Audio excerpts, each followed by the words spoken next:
मेरी माँ हाथ जोड़कर मुझसे माफिया मांग रही थी। उन्होंने अपना दुपट्टा मेरे कदमों में रख दिया था और मुझसे कह रही थी बस इस बार मैं उन्हें माफ कर दूं। वो आइंदा अपनी बहू के साथ ऐसी हरकत नहीं करेंगी। मगर इस बार मुझे उन पर रहम नहीं आया था। मैंने बिना दुपट्टे के ही माँ को अपनी गाड़ी में बिठा लिया था। उनकी आंखों से बहते आंसू भी मुझे दिखाई नहीं दे रहे थे। मैं बस अपनी गाड़ी को तेज रफ्तारी से सड़कों पर दौड़ा रहा था और मैंने गाड़ी की ब्रेक यतीम खाने के सामने जाकर लगाई थी। मैंने नम आंखों से अपनी माँ की जानिब देखा था और गाड़ी का डोर खोलकर गाड़ी से बाहर निकल आया। दूसरी जानिब दरवाजा खोलकर अपनी वालदा को गाड़ी से नीचे उतारकर डिग्गी से उनका सामान उतारा और उन्हें यतीम खाने छोड़ाया था। उस वक्त मेरे इस अमल को देखने वाले शायद मुझे बेहिस नाफरमान बेटा समझते होंगे। हाँ, मैं बेहिस हूँ, नाफरमान भी हूँ। मुझ जैसे बेटे को मर ही जाना चाहिए। लेकिन जो कुछ मेरी माँ ने मेरी बीवी के साथ किया था वो सुनकर आप कांप जाएंगे। वो हॉस्पिटल में इस वक्त जिंदगी और मौत की जंग लड़ रही थी। मुझे इस वक्त उसके पास होना चाहिए था, लेकिन मैं फिर भी अपनी वालदा से सच पूछ रहा था। ये बात तो मेरी माँ भी जानती थी, लेकिन उनकी चुप उन्हें मुजरिम साबित कर रही थी। मर्द एक ऐसी हस्ती है कि जब शादी कर ले तो उसके लिए इंसाफ करना बेहद मुश्किल हो जाता है। ये फैसला करना कि बीवी के हकूक का ख्याल रखे या माँ के हकूक का। मैं खाली सड़क पर अंधाधुंध गाड़ी चला रहा था। मेरी गुज़श्ता जिंदगी के सारे लम्हात गुजरने लगे। रिजवाना को मेरी वालदा ने मेरे लिए पसंद किया था। वो उनकी सकी भतीजी थी। मेरी वालदा ने बड़े चाव और मोहब्बत से धूमधाम से मेरी शादी रिजवाना से करवाई थी। शादी की रात मेरी बीवी बहुत चुप चुप सी थी। हालांकि मेरी ये कजन हमेशा हंसती हंसाती रहती थी, लेकिन उस वक्त वो बिल्कुल चुप थी। मैं शुरू से ही किसी भी कजन से ज्यादा बेतकल्लुफ ना था। वजह ये थी कि मैं अपने वालिदैन का इकलौता बेटा था, इसलिए अकेला रहने की वजह से मेरा मिजाज तन्हाई पसंद था। मेरा ज्यादातर वक्त घर पर ही मेरी वालदा के साथ गुजरता था। मुझे ज्यादा लोगों की गैदरिंग बिल्कुल भी पसंद ना थी और लड़कियों में भी दिलचस्पी न होने के बराबर थी। मामू के घर भी मैं कम ही जाता था, लेकिन जब कभी मेरा वहाँ जाना होता, मैंने रिजवाना को हंसते मुस्कुराते ही देखा था। वो हर वक्त किसी आजाद परिंदे की तरह चहकती रहती थी। मेरा नन्याल एक ही घर में रहता था। घर काफी बड़ा था। सब मामू के अलग अलग पोर्शन थे, लेकिन सबके बच्चे आपस में एक दूसरे के घरों में घूमते फिरते नजर आते थे। मेरी वालदा पैसों के मामले में भाइयों से ज्यादा ठीक ठाक थी, इसलिए जब भी मेके जाती तो सभी उनके आगे पीछे ही रहते थे। मेरी वालदा भी अपने मेके में जाकर अपने नाज नखरे उठवाती थी, लेकिन कभी मेरी फुफ्फो से सीधे मुंह बात नहीं की थी। बस एक ही फुफ्फो थी मेरे ददियाल के नाम पर। दादी वफात पा चुकी थी और बाबा का फुफ्फो के अलावा और कोई बहन भाई ना था। जब भी महीनों बाद चंद घंटों के लिए आती तो मेरी वालदा का मिजाज ही खराब रहता। मेरी वालदा उनसे सीधे मुंह बात तक नहीं करती थी। फिर तो फुप्पो ने हमारे घर आना और भी कम कर दिया था, लेकिन वालिद के इंतकाल के बाद वो कभी नहीं आई। मेरी वालदा ने मेरी शादी पर भी बस एक कार्ड ही उनके घर भिजवाया था, लेकिन फुप्पो के घर से कोई मेरी शादी पर नहीं आया था और मेरी वालदा को परवाह तक ना थी। रिजवाना सब कजनों में खूबसूरत थी, इसलिए मेरी वालदा को मेरे लिए पसंद आ गई थी। फिर मेरी वालदा माली हालात में अच्छी थी, इसलिए रिश्ते से इनकार का कोई सवाल ही ना था। मेरी बीवी सजे सवरे रूप में मेरे सामने बैठी थी, जो कि मेरी वालदा की दिली पसंद थी। मैं शादी से पहले मोहब्बत का कायल ना था, या यूं कहिए कि मैं एक प्रैक्टिकल सोच का मालिक था। मेरा रुझान कारोबार की तरफ ज्यादा था। अपने वालिद की गारमेंट फैक्ट्री को मैंने बहुत कम अरसे में बहुत कामयाब बना दिया था, लेकिन बहरहाल शादी के हवाले से जो जज्बात सबके होते हैं, मेरे भी थे। रिजवाना मुझे कभी बुरी भी नहीं लगी थी। फिर बीवी हसीन हो तो शोहर के दिल में घर बहुत जल्दी कर जाती है। मैंने रिजवाना को सोने के कंगन पहनाए थे। मुझे लगा वो इन कंगन को मुस्कुराकर देखेगी, अपनी पसंदीदगी का इजहार करेगी, लेकिन वो बिल्कुल बेतासुर सी मेरे सामने बैठी थी। मैंने कहा, बहुत खूबसूरत लग रही हो। मेरी तारीफ पर भी उसके चेहरे पर ना मुस्कुराहट सजी थी, ना ही फितरी हया का कोई रंग जो मैं देखना चाहता था। उसका चेहरा आज की रात के हर हसीन जज्बे से आरी था। ना जाने क्यों मेरे दिल से एक ख्याल सा गुजरा जिसने मुझे बेचैन सा कर दिया था। मैंने कहा, रिजवाना तुम खुश तो हो? मेरी बात पर उसने एक नजर उठाकर मेरी तरफ देखा था। उसकी आंखें मुझसे कुछ और कह रही थी। कुछ सानिये गुजरने के बाद उसने धीमे लहजे में कहा कि जी, ना जाने क्यों, लेकिन मैं उसके इस जवाब पर मुतमईन नहीं था। मेरे अगले सवाल पर वो जरूर घबरा सी गई थी। मैंने कहा, तुम किसी और को पसंद करती थी?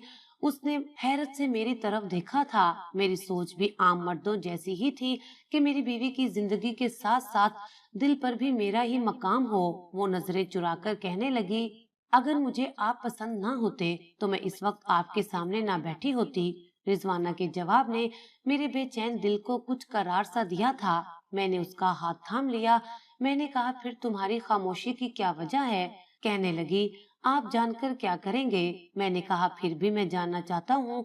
तो मुझे देखकर कहने लगी कि इरफान, मुझे ये बताइए कि मेरी इस घर में हैसियत क्या होगी? उसका लहजा और अंदाज खासे संजीदा था। मैंने कहा कि ये कैसा सवाल है? तुम मेरी बीवी हो, तुम्हारी हैसियत भी वही होगी। बस अम्मी का बहुत ख्याल रखना। उनके किसी मामले में तुम कुछ मत कहना। जो वो तुम्हें कहें वो मान लिया करना। मैंने वही रस्मी से जुमले दोहराए थे जो ज्यादातर मर्द कहते हैं। लेकिन मेरी बात पर वो हंसने लगी। मुझे उसके हंसने पर हैरत थी। मैंने उसे ऐसा तो कुछ नहीं कहा था जिस पर वो हंसने लगी थी। कहने लगी कि अभी तो आप कह रहे थे तुम्हारी मेरे घर में बीवी की अहमियत है, और दूसरे लम्हे आप मुझसे ये कह रहे हैं कि मुझे आपकी वालदा का गुलाम बनकर रहना है, उनके सामने सर झुकाए रखना है। इस बात को सुनकर तो मैं कुछ गड़बड़ा सा गया था। मैंने कहा, अम्मी इतनी चाहत से लेकर आई हैं, तुम्हें गुलाम तो नहीं बनाएंगी? वो मेरी बात पर तंजिया मुस्कुराई थी, लेकिन बोली कुछ नहीं। अगली सुबह जब मेरी आंख खुली, रिजवाना कमरे में नहीं थी। मैं नहा धोकर किचन में आया तो वो नाश्ता बना रही थी। मुझे ये देखकर हैरत हुई थी। मैंने कहा, तुम नाश्ता क्यों बना रही हो? अम्मी कहाँ हैं? वो कहने लगी, कोई बात नहीं, मुझे चंद दिन बाद भी घर संभालना ही था। फिर आप तो जानते हैं फुफ्फो के मिजाज को, वो कहाँ किसी को अहमियत देने की आदी हैं। उन्हें तो बस ये शौक है कि उनके नाज नखरे इस उम्र में उठाए जाएं। मुझे बहरहाल ये बात तो बुरी लगी कि मेरी एक दिन की दुल्हन किचन का काम भी शुरू कर दे। क्या हर्ज था कि अम्मी 2-4 दिन उसे नाश्ता ही बना देती, फिर तो सारी जिंदगी उसी ने ही मेरी वालदा की खिदमत करनी थी। वो चाय बना रही थी जब मैं किचन से निकलकर अम्मी के कमरे में आ गया। मेरी माँ फोन पर मुमानी से ये कह रही थी कि नाश्ता अभी तक क्यों नहीं भेजा। भाभी, जब आपको पता है कि हम लोग 8 बजे नाश्ता कर लेते हैं। मेरी वालदा का वही सख्त लहजा था, वो रोब जमाने वाला अंदाज जो मुझे उस वक्त बहुत बुरा लग रहा था। यहाँ कौन से ढेरों मेहमान नाश्ते के लिए बैठे थे, हम 3 ही तो अफराद थे, और रिजवाना नाश्ता बना तो रही थी। फोन बंद हो चुका था। मुझे अंदाजा नहीं था कि मेरी वालदा एक नाश्ते के लिए ऐसा रवैया अख्तियार करेंगी। हमारे घर किसी चीज की कमी थी। बहरहाल मैंने अपनी वालदा से कुछ भी नहीं कहा। मेरी माँ मेरा माथा चूमने लगी, मुझे अगली जिंदगी की दुआएं देने लगी। रिजवाना का पूछने लगी कि क्या वो उठ गई।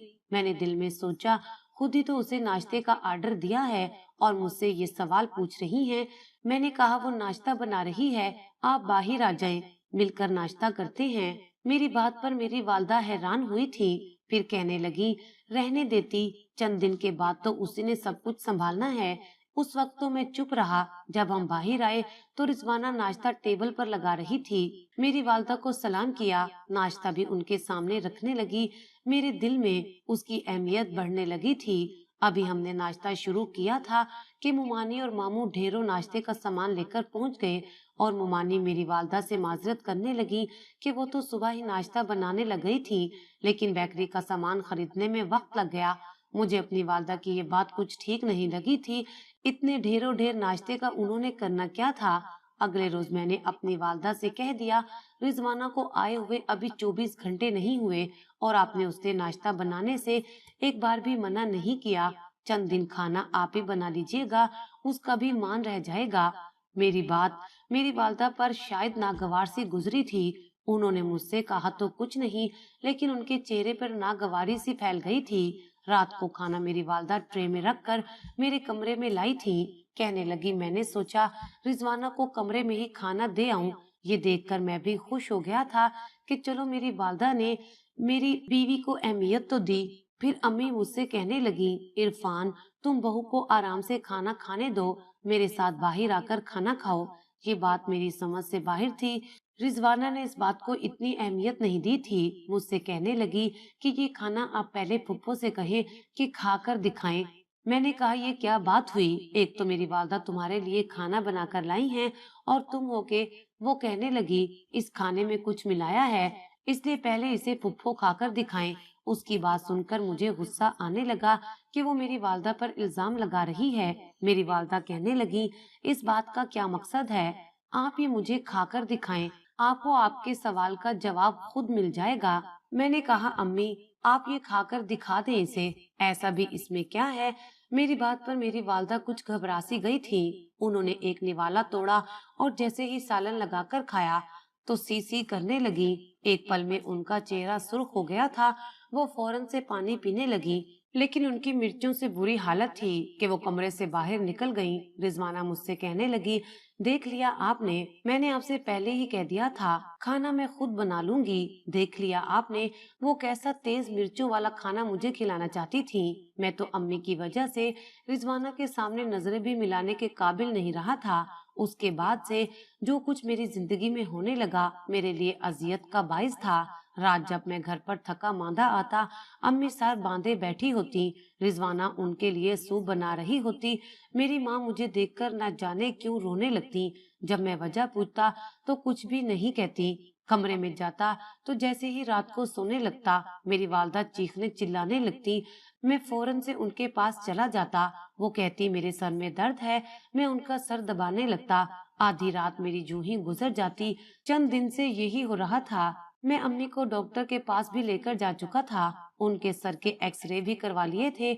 उनकी सारी रिपोर्ट्स क्लियर थी। लेकिन फिर भी जब भी मैं ये चाहता कि रिजवाना के साथ वक्त गुजारूं, मेरी वालदा की चीखों पुकार शुरू हो जाती। कभी सर दर्द का कहती तो कभी सीने में दर्द की शिकायत करती। जब से मेरी शादी हुई थी, मेरी माँ तो बिस्तर संभाल कर बैठ गई थी। कभी कभी तो मुझे ये लगता कि शायद वो चाहती ही नहीं है कि मैं अपनी बीवी के साथ वक्त गुजारूं, क्योंकि रिजवाना यही कहती थी कि फुप्पो पूरा दिन तो ठीक ठाक ही रहती हैं, लेकिन जैसे ही आप घर आते हैं फुप्पो बीमार हो जाती हैं। एक दिन जब मैं घर आया तो रिजवाना की तबीयत बहुत खराब थी। वो उल्टियां किए जा रही थी। मैं उसे डॉक्टर के पास लेकर गया। मेरी बीवी उम्मीद से हो गई थी, लेकिन डॉक्टर ने उसे बेड रेस्ट का मशवरा दिया था और सख्ती से एहतियात बरतने के लिए कहा था, वरना हमल जाया होने का खतरा था। जितनी ये खबर मेरे लिए खुशी का बाइस थी, उतनी परेशान कुन भी थी, क्योंकि मेरी वालदा तो बिस्तर से नीचे तक नहीं उतरती थी। उस पर रिजवाना को भी डॉक्टर ने ऐसा ही मशवरा दे दिया था। मैं अगर मुलाजमा का इंतजाम भी कर लेता तो ऐसी कोई भरोसे वाली औरत नहीं थी कि जिस पर मैं भरोसा करता। मैंने दिन भर के लिए मुलाजमा रख दी थी, लेकिन जब भी मुलाजमा खाना बनाकर जाती उसमें नमक मिर्च तेज होने लगा था। रिजवाना मुझसे यही कहती कि फुफ्फो ने किया होगा ताकि मुलाजमा घर से निकल जाए और सारे काम मैं दोबारा से करने लगूं। मैंने कहा, ये बात तुम कैसे कह सकती हो सकता है मुलाजमा ही खाना ठीक से ना बनाती हो। लेकिन वो कहने लगी कि उन्हें जब से ये मालूम हुआ है कि मैं उम्मीद से हूँ, आपकी माँ ने खुशी का कोई इजहार ही नहीं किया। ये बात भी तो मैंने महसूस की थी कि मेरी वालदा ने इस खबर पर कोई गर्मजोशी नहीं दिखाई थी। मैंने रिजवाना से तो कुछ ना कहा, लेकिन मेरे दिल में मेरी वालदा के लिए इख्तलाफ सा आने लगा था। वो अब चुप चुप सी रहती थी। एक बार मैं घर आया तो रिजवाना किचन में खाना बना रही थी। मैं उसे किचन में देखकर उस पर चिल्लाने लगा कि वो क्यों एहतियात नहीं कर रही, आखिर उसे मसला क्या है। वो मुझे देखकर गुस्से से भड़क उठी। कहने लगी, जाकर वजह अपनी माँ से पूछ ले, जिसे न जाने मुझसे क्या दुश्मनी है। मुलाजमा से झगड़ा करके उसे नौकरी से निकाल दिया है फुप्पो ने। जाहिर है मैं काम नहीं करूंगी तो और कौन करेगा। मरता है तो मर जाए मेरा बच्चा, आपकी माँ को तो सुकून मिल जाएगा। ये सुनकर तो मुझे अम्मी की इस हरकत पर अफसोस सा होने लगा था। मैं गुस्से से अपनी वालदा के कमरे में दाखिल हुआ। वो शायद सो रही थी या सोने का नाटक कर रही थी, लेकिन मैं इस कदर डिस्टर्ब होकर रह गया था कि मैंने अपनी वालदा को झंझोड़ कर उठा दिया। वो यूं उठी जैसे नींद में डर सी गई हूँ। मुझे देखकर लंबे लंबे सांस भरने लगी। कहने लगी, इरफान तुम्हें पता तो है कि मुझे रात भर सुकून से नींद नहीं आती। मैं दवाएं खाकर सोती हूँ। अब तुमने मुझे जगा दिया है। देखो मेरे दिल की हालत। मेरे दिल की धड़कन अब मुश्किल से ही एतदाल पर आएगी। वो अपने सीने पर हाथ रखकर कहने लगी, लेकिन मेरे दिमाग पर तो कुछ और ही सवार था। मैंने कहा, मुलाजमा की छुट्टी आपने करवाई है? वो कहने लगी, हाँ मैंने ही करवाई है। ये सुनने की देर थी। मुझे गुस्से से आग लग गई थी। मैंने कहा कि आप चाहती क्या हैं? अम्मी, क्यों आप मेरा हंसता बसता घर नहीं देख सकती? रिजवाना आपकी सकी भतीजी है। आप ही उसे अपनी पसंद से लेकर आई हैं। वो दिन भर आपकी खिदमत करती है, लेकिन एक आप हैं कि आपको वो बर्दाश्त ही नहीं है। उसे डॉक्टर ने बेड रेस्ट का बोला है, लेकिन आपने मुलाजमा हटवा दी। आप क्या चाहती हैं कि मैं सारी जिंदगी बे औलाद रहूं और मेरी बीवी आपकी खिदमत में लगी रहे? मेरी बात सुनकर वो कहने लगी, अल्लाह ना करे कि तुम बे औलाद रहो। लेकिन वो मुलाजमा ठीक नहीं थी। मेरी वालदा की बात अभी मुंह में ही थी कि मैं भड़क उठा। मैंने कहा, आप आज के बाद मेरे घर के मामले में नहीं बोलेंगी। मैं किसे मुलाजमत पर रखता हूँ, किसे नहीं। आप किसी किस्म का कोई एतराज नहीं करेंगी। ये कहकर मैं अपने कमरे में चला गया। मेरी वालदा ने अब घर के मुलाजमीन से भी बातचीत खत्म कर दी थी। मैंने दूसरी मुलाजमा भी रख दी। वक्त यूं ही गुजरने लगा। रिजवाना को 9वां महीना शुरू हो चुका था। अभी डिलीवरी में 15 दिन बाकी थे कि मुझे एक दिन ऑफिस पर मुलाजमा की कॉल आई कि जब वो सुबह काम पर आई थी तो रिजवाना सीढ़ियों से गिरी हुई थी। अब वो दर्द से तड़प रही है। ये सुनकर तो मेरे होश ही उड़ गए थे। मैं फौरन से भागम भाग घर पहुंचा तो रिजवाना बेहोश हो चुकी थी। मैं उसे उठा मुलाजमा को साथ चलने का कहकर गाड़ी में रिजवाना को डालकर डॉक्टर के पास ले गया। मेरी माँ उस वक्त सैन में परेशान सी खड़ी थी। मैं जल्दी से अस्पताल पहुंचा। रिजवाना को जल्दी से ऑपरेशन थिएटर में ले जाया गया था। मुझसे मुलाजमा कहने लगी कि जब वो घर पहुंची थी तो रिजवाना सीढ़ियों से गिरी हुई थी, दर्द से तड़प रही थी और मेरी वालदा उसके पास खड़ी उसकी बेबसी का तमाशा देख रही थी। ये सुनना था कि मेरा गुस्सा बेकाबू सा होने लगा। उस पर डॉक्टर ने मुझे ये खबर सुना दी कि या तो बच्चा बचेगा या माँ। इस खबर ने तो मेरी सोचने समझने की सलाहियत ही खत्म कर दी थी। मैं घर गया और अपनी वालदा से कहा, क्या उन्होंने रिजवाना को सीढ़ियों से धक्का दिया था? मेरी बात पर उन्होंने कोई जवाब नहीं दिया। मैंने कहा, मुबारक हो आपको, आपका मकसद पूरा हो गया।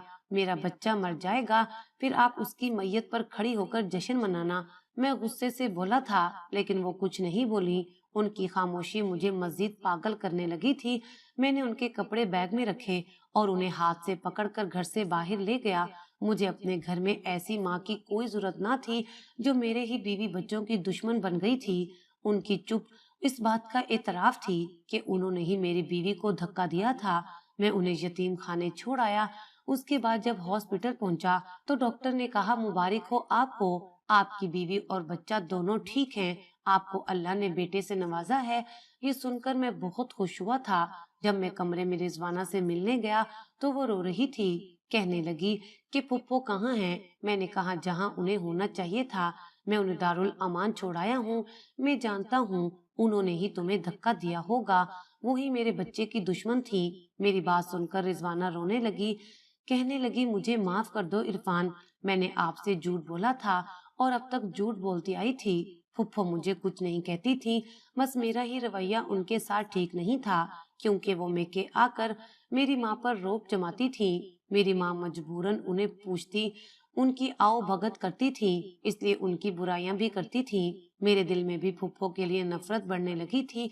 फिर जब मैं शादी होकर यहाँ आई तो मेरे अंदर बदले की आग सी भड़क उठी थी कि जो कुछ वो मेरी माँ के साथ करती रही, मैं भी इस बात का बदला लूंगी। वो खाने में मिर्च मसाला नहीं तेज करती थी, बल्कि मैं करती थी। वो मेरे रवैये से दिल बर्दाश्ता होकर बीमार रहने लगी थी। मुझे इस बात की सजा मिली है। मुझे कोई बेड रेस्ट की जरूरत नहीं थी। मैंने डॉक्टर से झूठ बोला कि मेरी सास बहुत जालिम है, इसलिए वो आपके सामने मुझे बेड रेस्ट का मशवरा दे दे। इसलिए आज भी मैं छत पर काम से गई थी कि वापसी पर मेरा पैर स्लिप हो गया। उस वक्त घर पर फुफ्फो के अलावा कोई न था। वो बीमारी के बावजूद मुझे उठाने की कोशिश करती रही, लेकिन मैं दर्द से तड़प रही थी।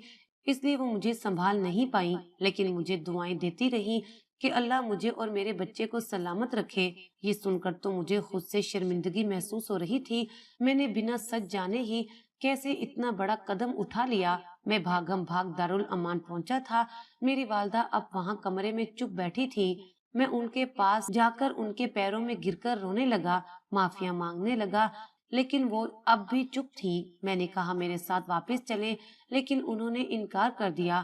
کہنے لگی دنیا مکافات عمل ہے، جو کل میں نے اپنی ساس کے ساتھ کیا تھا اب میری بھتیجی نے وہی میرے ساتھ دہرا دیا۔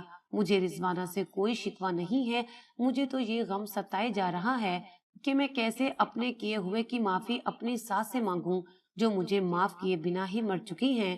یہ کہہ کر میری والدہ رونے لگی۔ دنیا واقعی مکافات عمل ہے، جو وہی کاٹنا پڑتا ہے۔